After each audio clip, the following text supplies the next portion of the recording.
guys were sharing the ball? Well, I thought the starters came out and got us going. I thought great energy, great effort. The focus was much better. And then the game tells you the play to make. And I thought the big thing was it was not only like the energy and the focus, but it was the unselfishness on both sides of the ball. And that's the way you have to play. And, we were disappointed with the Denver game, but we felt the three prior games we played well in. So we wanted to get back to that. You send Mitchell Robinson to the bench and he goes out and has one of his best games of the year. But now looking back on it, explain that decision to us and why he Yeah, worked and, out. and not much, just to get a change. Like both those guys are invaluable to us, and we learned that last year uh, when Mitch was playing great right prior to his injury, and then Nerlens stepped in and he killed it the whole second half of the season. So we feel really strongly about both guys. So we just wanted a different look, and those guys are interchangeable. Just go as hard as you can for as long as you can. Then the next guy comes in and does the same thing. So, and I thought our bench gave us great minutes. RJ was terrific, and I don't want to overlook how well Julius played. He didn't fight the double team. He made great decisions, great plays the whole night. And if we do that, we can play off that. And the guys got to their space and they moved and they shared the ball, and that's the way we have to play. You mentioned RJ, 32 points for him, new career high, 7 made threes. But, on a night like this when he can score inside and then also hit those outside threes, how does that open things up for you guys I offensively? think it opens it up for everyone, and that's the value of the three. And he's feeling better, so we start with that. He was knocked down pretty good, not feeling well. So he's back in the gym. He's putting a lot of extra work in, and he's grooving his shot. And when he grooves his shot, we know he's going to make. It's really that simple. What was working so well for Mitch tonight? Activity, high energy, his focus. I thought they're very good at executing pick and roll, and like they put you in tough positions, and it requires you to be disciplined and read the ball correctly. And I thought he was terrific. So second, third effort, protecting the rim, making his decisions at the appropriate time, and then the offensive rebounding huge. How did you receive it going to the bench? When you told me he was going to the bench, how did you receive it? Cartwheels. I'd love to see that, actually. Yeah. A 7-footer. No, and the thing is, we've got a great group of guys, and they're all, hey, look, and this is the challenge of every team, every season, is to figure it out, to solve problems. And so whatever's best for the team, and I've said this before, we've got a number of guys that are coming off the bench that are probably starters in other places. And then we got some starters that are not getting really starters minutes, but they're sacrificing their minutes. So everyone's sacrificing something. And we have some guys that right now aren't in the rotation that are good players. And so to be a good team, you need that type of sacrifice. Everyone has to put the team first. And so Mitch was great. And Nerls he's the same way. Whatever you ask him to do, and I want to throw Taj in there as well. Those three guys, they work out together. They're always together. They're all willing to help each other, and that's what you need. And throw Jericho in as well.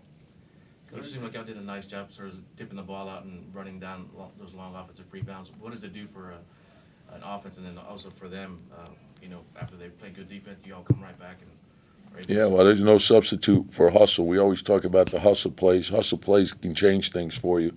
So things may not be going well, and all of a sudden, you take a charge, you get to a loose ball, you get a tip from behind, you get a block, and that could ignite you. And all of a sudden, you get an easy score, a couple easy buckets, and now you find your rhythm, and things change quickly in this league. They can go from being terrible to being great real fast, and vice versa. So you just got to keep going. That's the whole thing with this league. Did you feel there may be a little fire under Mitch to put him? Nah, yeah, these guys are pros. Like the thing is, it's like, I think for our team, right? Like when you ask yourself, and we talked about this the other day, the only way you can get to the appropriate intensity level is to give maximum effort and have maximum concentration. You have to put those two things together. And when you do, that's when you're going to be where you need to be. But if you're missing in one of those areas, it's not going to be good. We can't just run around crazy. You do that, there's the discipline that's necessary to execute is not going to be there. So everyone has to understand what their job is, and then you got to go out there and do it.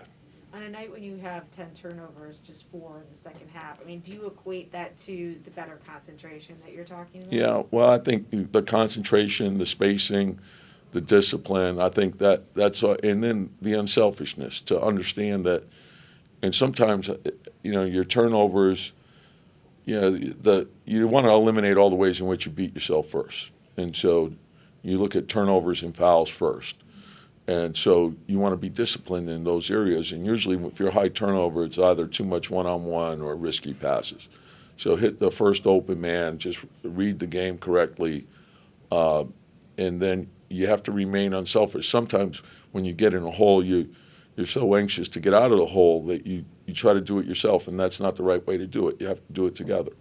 When you mentioned turnovers, Julius I think he only had one that came pretty late, and he had 7, 8 assists. How about the way he was facilitating, taking care of? Yeah, no, terrific. And that's, to me, he's the type of player that he's going to command a lot of attention. So you don't want to fight pressure with pressure. So don't try to split the double team. Don't hang on to it too long. But just read the defense, and I thought he was fantastic. He played a great game and, scored 15 points. He played a phenomenal game, to be honest with you.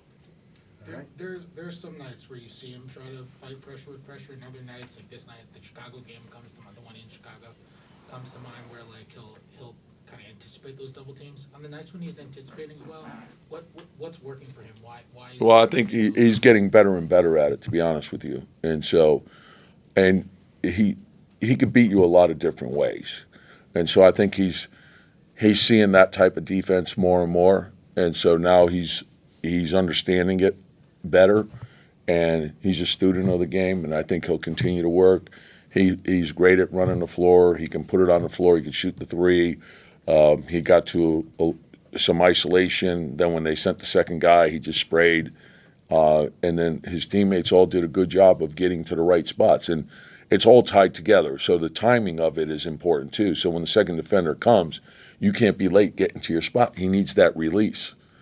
And so if we give him the proper outlets, he can get off the ball quickly.